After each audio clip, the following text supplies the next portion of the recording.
In this video, we're going to talk through how to install and enable the AssertThat BDD and Cucumber plugin for Jira. There are a few places where you can install the plugin from. Firstly is the Marketplace pages and also from the Jira settings pages. When you've installed the plugin, you'll need to enable it on a project by project basis, and this is done through the project settings pages. So from the Marketplace page, you click on try it for free. We'll put the link to the Marketplace page in the notes. You've got three options here. You've got Cloud Install, Server and Data Center. Choose the appropriate one for your Jira instance. If you're on Cloud, you'll get 30 days free trial from your Jira billing cycle.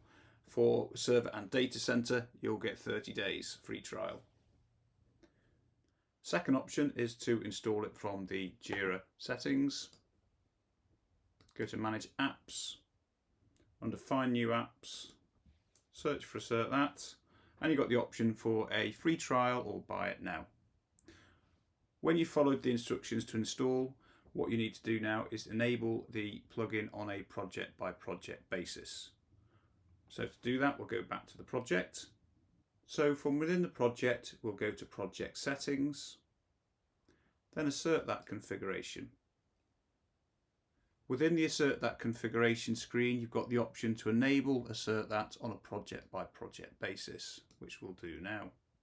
As you can see, there are a number of other options available within the configuration. We'll talk about these in our next video. Let's go back to the project pages. And as you can see, you've now got the Features tab here on the left-hand side, which is where you can start adding BDD scenarios and features native to Jira.